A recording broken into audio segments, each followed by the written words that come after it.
Ekspertai pataria. Laidą Ekspertai pataria pristato Roivins, impregnuotų drabužių nuo erkių atstovas Baltijos šalyse įmonė Armota. Sveiki, mėly žinių radijo klausytojai, prie mikrofono Lina Luneckienė, jūsų dėmesio tikisi laida Ekspertai pataria. Na ir šiandien mes kalbame tokia, sakyčiau, labai aktualia, kartu labai įdomia, keista, bet tikrai labai reikalinga tema - antierkiniai drabužiai. Kas tai per naujovė, kaip veikia šie drabužiai, iš ko jie pagaminti, kokia jų priežiūra, na ir dar daug kitų tikrai mums visiems šiandien aktualių klausimų. Ir pagrindinis esminis klausimas, ar tikrai antierkiniai drabužiai apsaugo nuo erkių? Malonu pristatyti laidos pašnekovą. Šiandien pas mus studijoje vieši bendrovės Armota direktorius Giedrius Lazdauskas. Sveiki, gerbiamas Giedriau. Sveiki. Taigi, sakiau naujovė, bet jau kaip išsiaiškinom, 6 metai rinkoje esate, tai jau netokie jau jūs esate ir nauji, bet vis tiek tikrai ne visi yra girdėję antierkiniai drabužiai. Tai pasakykim, kas tai yra ir kokia jų misija. Misija tai paprasta, kad apsaugoti žmonės nuo ligų. Tai būtent erkių, taip, būtent erkių pernešamų ligų, nes iš tikrųjų tai sukurtas drabužis buvo netgi ne nuo erkių apsaugoti, o labiau nuo uodų pernešamų ligų, nes užsakė, kiek aš čia skaičiau, tai užsakė kariuomenė ir Olandijos mokslininkai užsakė kariuomenę ir kad neparvežti uodų pernešamų ligų. Maliarijos, taip, kariškiai ten kariaujantis Afrikoje, kad neparvežtų ligų labiau sukurta, o iš tikrųjų tai veikia šitas drabužis nuo visų nariotakojų. Tai ir uodai, ir... Taip. Uodas netupiant šito drabužio, erkė užlipus nukrenta, po keliasdešimt sekundžių jinai nukrenta. Galima įsitikinti elementariausiai uždėti erkę ir pasižiūrėti ir viskas matosi akivaizdžiai. Tai, žodžiu, taip, pradžia prasidėjo nuo uodų, prasidėjo nuo kariškių, o evoliucionavo į tai, kad mes dabar kiekvienas galime tiesiog paimti, nusipirkti tą drabužį, apsirengti ir eiti savo į erkynus pramogauti, taip? Taip, tai esmė tame, kad šiaip pats turėjau tokį nemalonę situaciją, turėjau Laimo lygą ir tyrimas pirmas neparodė tos Laimo lygos ir pervaikščiau, tai jau ir nekaip jau jutaus. Tai čia iš skaudžios patirties, galima sakyti. Skaudžios patirties. Ir kai Vokietijoje, Dortmunde medžiotojų parodoje pamačiau šį vardą, tai mane labai sudomino, nes šiaip iš tikrųjų tokia labai įdomi buvo situacija, kad paskutinė parodos diena visi jau dedasi prekes, jau veža visur su karučiais vežioja, jau paroda kaip ir baigėsi, vienas skyrius žiūriu dirba po prakaitų ir galvoju, kas čia per stebuklas. Tai va, tai ir pasižiūrėjau, priėjom ir susidomėjau to, kai turėjau tokią karčią patirtį. Tai vat. Ir šitas produktas atsidūrė pas mus Lietuvos rinkoje, atkeliavo. Ne tik Lietuvos, Baltijos valstybėse. Visose Baltijos šalyse. Taip, Lietuvoje, Latvijoje, Estijoje mes atstovaujam šitą vardą. Ir kurie labiausiai bijo erkių? Lietuviai, Latvijai, Estai. Lietuviai gal, kad anksčiausiai pradėjom veiklą, Latvijai trupučiuką vėliau prisijungė, bet yra jau Latvijai yra tinklas prekiaujantis šitą vardą ir sėkmingai ir didėja. Kiekvienais metais vis apyvartos didėja, tai reiškia... Tai vadinasi, paklausa yra, žmonės domisi ir žmonės... Reiškia veikia. Veikia. Nes matot, nusiperka... Baimė labai stiprus variklis, žinok. Taip, nusiperka iš pat pradžių kokį vieną daiktą, išbando, turbūt bandymą padaro, randa erkę, uždeda, pažiūri, kaip jinai ten jaučiasi. Norėjau jūs ir klausti, bandymai, kokius jūs bandymus, na, iš tiesų, kaip įsitikinti, kad tai veikia? Labai paprastai, tai baltą paklodę pratempt per nepjautą žolę, kokį metrų daug nereikia pratempti, kokį 20 ir garantuoju, kad rasite tenai kokį bent jau 3 erkės tikrai. Čia geras patarimas, kas gyvena tokiose vietovėse, kur yra įtarimų, kad erkių yra. Taip, tai įsitikint, kiek ten pasieitantų aplink kaimynų to šitų yra, ar ne? Taip, mums kaip reikia video reklamai nufilmuoti, netoli namų, visiškai 10 metrų nuo namų pratempiu paklodę ir randu tų erkių. Susirenkat tą gerą. Taip, ir uždedam ant to drabužį ir labai paprastai, nes video reklama geriausiai veikia, negu ten gali pasakot kiek nori, bet video, kai pamato žmogus, tai iš tikrųjų tai Kokiu principu tada veikia ta erkė, jinai kaip neįsikabina, jai kvapas ar kas ten? Principas yra toks, čia mokslininkas Olandijos taip aiškina, išradėjas, kiek suprantu, tai kad jinai neakcentuoja merkės, kad nariuotakojis, nutūpęs ant šito drabužio, gauna termošoką per kojas. Visų pirma, jam kojas... Pakerta kojas, žodžiu. Jam karštis, turbūt nuo karščio jisai atsikabina. Dėl to tas nariuotakojis nukrenta nuo šito drabužio, dėl to, kad jam pasidaro per karštą labai per kojas. Tai va, bet akcentuoja ir tai, kad pabuvęs ilgesnį laiką ant šito drabužio, akcentuoja, kad kokį 15 sekundžių pabuvus ant šito drabužio, jam nebeišsiskiria seilės erkiai. Ir erkė nebegali įkasti, jinai gali ropinėti, bet įkasti nebegali, nes seilės neišsiskiria. Darėm bandymą, netgi laikėm horizontaliai drabužį ir neleidom tą erkiai nukrist nuo to drabužio. Net horizontaliai laikėte, ne? Taip, tai radom... paprasčiausiai, ant vienos kojinės uždėjom, su kito kojinė pridengėm ir radom negyvą erkę, bet jau po valandos. Tai vat, Tokia jos lemtis. Taip. Giedriau, gerai, užsiminėt apie bandymus. Tikrai žinau, kad buvo labai įdomus nutikimas Rygoje, būtent su jūsų prekiaujamais drabužiais Rovince. Kas ten vyko, papasakokit. Jo, tai kai pradėjom reklamuoti šitą drabužį Latvijoje, tai žmogus paprasčiausiai nepatikėjo, galvoja, kad čia kažkokias tai nesąmonės šnekam. Būrėt. Tai būrėm, tai iš kažkur tai gavo erkių, keletą atsinešė tų erkių, nežinau, ten ar mėgintuvėlė, ar kur, nežinau, iškrapštė tas erkės, uždėjo ant drabužio, tai gerai darbuotoja tos įmonės išsitraukė telefoną ir nufilmavo, kaip ten viskas vyks. Tai ir tą video dabar stengiuosi ir dėti visur į reklamas, kad ta erkė... Organiškas tiesiog, tikras. Jinai elementariausiai rūpojo kokį 10 sekundžių į viršų ropojo ir nukrito. Elementariausiai. Jinai gal ir gyva liko, nežinau, bet jinai nukrito nuo šito drabužio, atsikabino. Bet tikiuosi pagavo tą erkę toj parduotuvė, ar jinai ten kitus... Aš ten nedalyvavau. Klientų.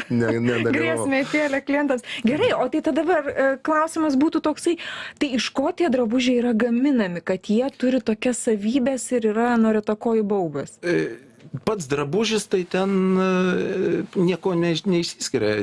Tai vieni būna medvilnės su sintetika, ten būna, ar kitas drabužis būna 100% sintetika, bet esmė tame tas mirkalas visas, impregnantas visas, kuris yra tam drabužėje, tai va visą reikalą tą ir suduoda. Tai čia užpatentuota yra ir tos pačios formulė tai gali sužinoti klientai, tai elementariausias permetrinas, jisai ir parduodamas ir vaistinėse.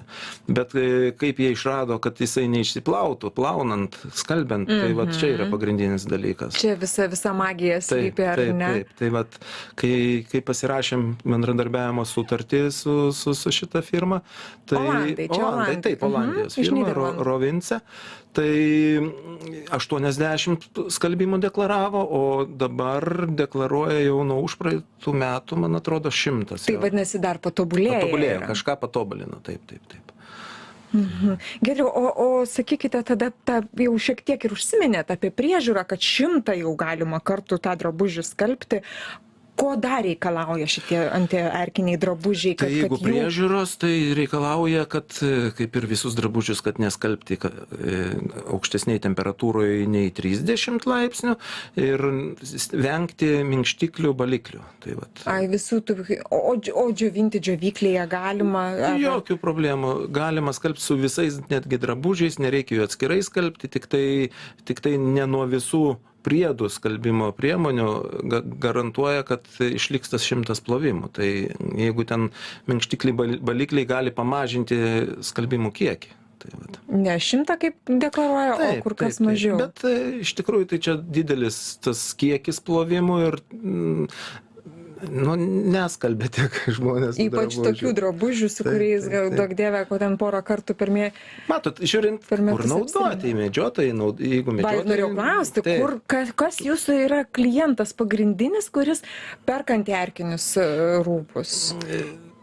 Labiausiai Perka gal medžiotojai. Nes jiems jie Taip, daugiausiai jie būna. daugiausiai praleidžia gamtoje ir dėl to, kad pas mane yra fizinė parduotuvė medžioklės prekių. Tai Gali gal dėl to- pačiupinėti, Taip, gal ateiti, dėl to- susipažinti, ar gal ne? dėl to ir medžiotojai, bet perka labai daug kas. Ir gamtos mylėtojai, gamtos fotografai, šunų dresuotojai, miškininkai ir labai plačiai.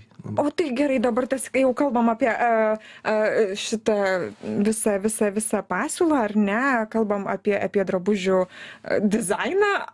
O tai moterims, pavyzdžiui, vaikams į gamtą, į kokį elegantišką pikniką išeiti, yra kokios galimybės? Taip, Koks yra asortimentas? Tai prieš 6 metus, kaip mes su jais pasirašėm sutartį, tai buvo skurdus moterims. Vaikams iš vis nebuvo, moterims buvo skurdus.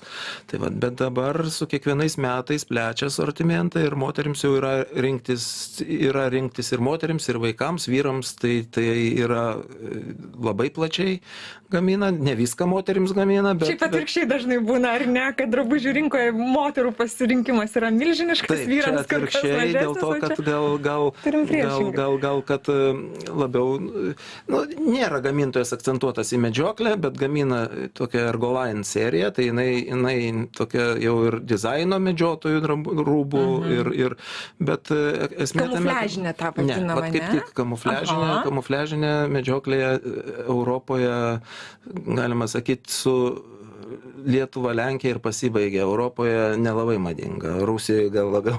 Supratau, čia tokia vietinė mada, tokia paplitus gerai. Tai vat.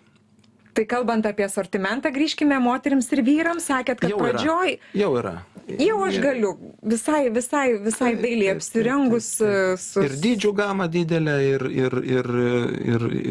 ir aišku rinktis ir viršutinę dalį, ir apatinę, aišku. Jeigu jau kažkas susidomėtų ir norėtų įsigyti šitos drabužius, tai reiktų pradėti, aišku, kad nuo kojinių ir kelnių. Tai vis tiek, kur erkės būna, jos būna vis tiek žoliai, nepjautoj, bet ypač pavasarį dabar aktualu, tai labai daug erkių yra nepjautoj pernykščiai žoliai ir tų kiečių varpose ir gan aukštai. Ir būna žmonės nusiperka kelnes ir galvoja jau apsaugoti jie ten 100% nuo erkių. Ne, nes būna kitą kartą įeini į mišką, brauki ranką per nepjautą žolę ir ant rankos jau ta erkė užlipa. Tai o ranką, kad apsaugot kūną visą korpusą, tai turi švarkai, marškinėliai. Ir marškinius, ir marškinėlius, polo marškinėlius, megztukus, striukes, kepurės. Šalikai kokie, pirštinės? Ne, pirštinių irgi ne. Bet galvoju, kam ta kepurė gali būti reikalinga? Nuo saulės irgi apsisaugot, ne? Bet esmė tame, kad kadangi veikia nuo visų nariotokojų, tai veikia ir nuo tų briedblusių, tų rudeninių vadinamų. Tai kepurės tikrai perkamos ir aš tikrai galvojau, kad jų nepirks, bet tikrai perkamos, nes paprasčiausiai nėra malonu ta briedinė erkė vadinama, jinai nėra žmogui kenksminga, bet vis tiek nemalonu, kaip paplaukus jinai. Giedrius, aš vis tiek dar noriu paklausti apie tą madą, ar ne? O spalvinė gama, jinai yra kažkokia viena vienintelė, ar įvairių spalvų drabužiai? Jie gamina 2 spalvas. Tai arba juoda, arba ta žalia tokia kariška. Tai, Ta samanų spalva. Taip, samanų, taip. Bet ne kamufliažinė, vientisa, tai yra 2 spalvų. Aišku, gamina dar ir kelininkam, geležinkeliečiam, gal ten skirta linija, tai ryškiai oranžinė tokia su atspindinčiom juostom, bet nelabai populiari Lietuvoje. Tai jau mes įsiaiškinom, kad plauti galima, asortimentas platus, spalvos 2, juoda samanų, juoda jinai visą laiką klasika, jinai visada madinga, ar ne? Tai čia puikus pasirinkimas. Ir jūs dar minėjote, kad pagrindinis ir esminis dalykas tai yra būtent tas impregnantas, ar ne, kuris nepasiduoda nuplaunamas ir jisai sukuria tą efektą. Kalbant apie impregnantą ir santykį su oda, su žmogaus kūnu, kaip čia yra, nes alergijos, odos dirginimai, ką čia stebit, kokie atsiliepimai? Ant etiketės rašo, kad alergiškiam žmonėm nėra rekomenduojama, bet tikrai apsilanko pas mus tūkstančiai žmonių ir kol kas negirdėjau, kad kažkam būtų iššaukę alerginę reakciją. Vienas buvo ir dar pažįstamas žmogus gerai, sako, nu gal sutapimas, kad užsidėjau tą drabužį ir nusičiaudėjau keletą kartų. Bet sako, gal sutapimas, bet po pirmo skalbimo, sako, šitas dingo. Tai vat, nealergizuoja. Šiaip iš tikrųjų daug atsakymų gali rasti tokių, kur neras mūsų elektroniniai parduotuviai. Tai pas gamintoją paprasčiausiai rovince.nl Niderland ir paklius pas gamintoją į puslapį. Ir ten yra visa išsami informacija, priežiūros, visos sudėtis. Ir klausimus atsako, jeigu kažkam kažkas neaišku, jau specialistai atsako kompetitingai, tai va ten galima kreiptis ir yra video sukurta, kaip filmukai, kaip išrado, kaip užpatentavo, kaip veikia, ten toks yra filmukas 8 minučių, kur visi klausimai, galima sakyti, atsakyti tik tai anglų kalboje, aišku. O pas jūs, gerai, tada jau kalbėkim labai konkrečiai, kur nusipirkti ir už kiek nusipirkti. Tai įmonė yra Zarasuose, fizinė parduotuvė yra Zarasuose. Jeigu norite nuvažiuoti pačiupinėti, turit važiuoti Zarasus. Tarp kitko labai gražus kraštas su daug ežerų, tai netgi iškilo pasidaryti. Prisidedam mes prie turistų skaičiaus tikrai, nes vasarą kasdien tikrai sulaukiam iš visos Lietuvos ir iš kito galo Lietuvos net atvažiuoja žmonės, kas nori apsirengti plačiau, visą šeimyną aprengti, tai geriau pagalvoja, kad atvažiuoti, paturistauti. Zarasuose ant erkinių drabužių nusipirkti. Ant erkinių drabužių sostinė Zarasai pas mus. Tai va, o prekiaujame ir elektroniniai parduotuviai, tai paprasčiausiai rovince.lt ir pakliūsite elektroninę parduotuvę. Ir už kiek aš dabar, koks kainų lygis, koks intervalas, jeigu aš noriu, ir kepurė, ir marškinėlius. Kainuoja nebrangiau negu solidaus gamintojo, pavyzdžiui, medžiokliniai drabužiai. Solidaus gamintojo kainuoja brangiau negu šito gamintojo impregnuotino erkių.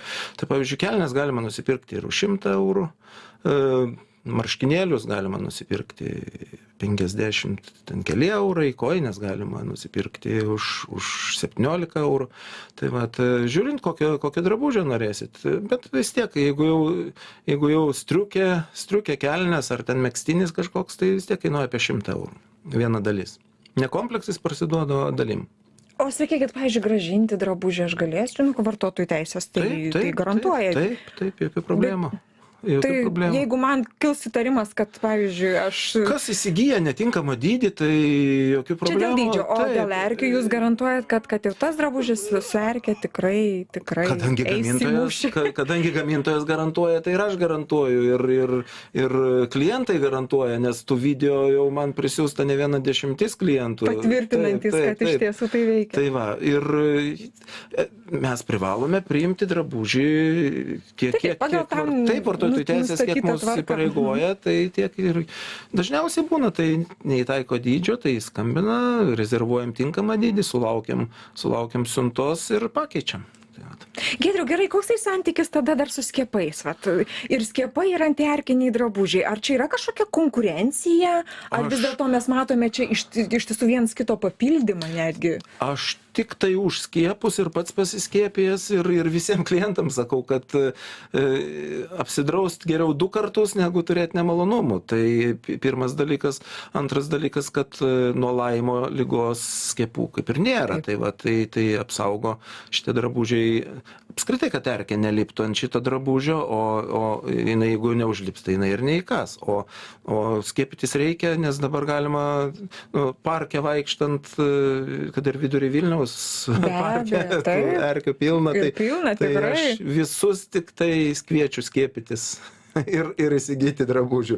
Tai bus visapusiškai bus apsaugoti. Ir kaip ir sakėt, nuo Laimo ligos, tai skiepų tai nebus, o čia jau sumažinti. Tai yra daugiau dalykų, ne visi yra žmonių, kurie negali skiepytis dėl sveikatos problemų. Tada yra alergiškų nuo bičių, kadangi bitė vapsuoja, yra tas pats nariotokojus, tai man bitininkai ateina, medžiotojai bitininkai, kaip aš sakau, tai jie medžiokliai nusiperka, bet būna ir prie ūkio tas rūbus užsideda, tai sako, keistas dalykas, sako, ant nuogo kūno bitės tupia, ant šito drabužio netupia. Tai va, dar čia, kaip ir sakėt, kaip ir minėjot pačioj pradžioj, ne tik tai erkės, bet dar visa kita kompanija. Visi nariotakojai, vorai, uodai, erkės, bitės. Tai va. O galima su tais drabužiais miegot, pavyzdžiui? Aš nemanau, kad būtų kažkokių problemų, bet ar bus patogu. Čia vienintelis klausimas, ar ne, kaip jūs komfortabiliai jausitės. Nes tiek aptemti, kaip suprantu. Visokių yra. Nėra jie laisvi. Visokių yra. Šiaip polo marškinėliai visiškai nevaržo judesių, jie su bambuku ir su lykra, tai užsidėjus kaip ir nejauti jų, jeigu jau miegui, tai tikrai jau šitas tiktų, bet nemanau, kad lovoje tų erkių galima. Visko būna, nuo šuns. Ne, miegot gal nereiktų, geriau gamtoje naudoti jos. Sakykit, dabar sezonas jau tikriausiai pradeda įsibėgėti, jau pradeda poreikis šitų drabužių augti. Jaučiasi? Taip, ir aš galvojau, kad sezonas bus Liepa, nuo gegužės iki Liepos, iš tikrųjų sezonas prasideda anksti, prasideda jau vasarį. Nes anksti erkės bundame su žiemos trumpos. Žmonės nori pasiruošti, kaip pasakyti, neskubom, jeigu netiks, pasikeisti, jau pasiruošti ar grybavimo sezonui, pavyzdžiui, ar ten medžioklės, ar žvejybos sezonui, uogavimui, taip. Ir buvo ir uogautojų tikrai klientų, kad buvo, kur apsirengė ir vyriškis, pavyzdžiui, ir mama aprengė, dėl to, kad profesionaliai uogauja pardavimui, uogas pardavinėja, tai jau kaip ir nėra kaip... Čia kaip darbo įrankis jau tampa, ar ne? Kaip darbo įrankis, dėl to, kad prašiausiai bijo žmonės erkių ir ruošiasi šitam. Tai jūsų patarimų, jūsų pasiūlymų ir baigsime laidą, kad ruoškitės, nes erkės jau pasiruošusios. Noriu priminti, kad laidoje Ekspertai pataria šiandien svečiavosi bendrovės Armota direktorius Giedrius Lazdauskas. Laidą vedžiau aš Lina Luneckienė ir toliau likite su žinių radiju. Gražių jums dienų. Laidą Ekspertai pataria pristato Roivins, impregnuotų drabužių nuo erkių atstovas Baltijos šalyse įmonė Armota. Ekspertai pataria.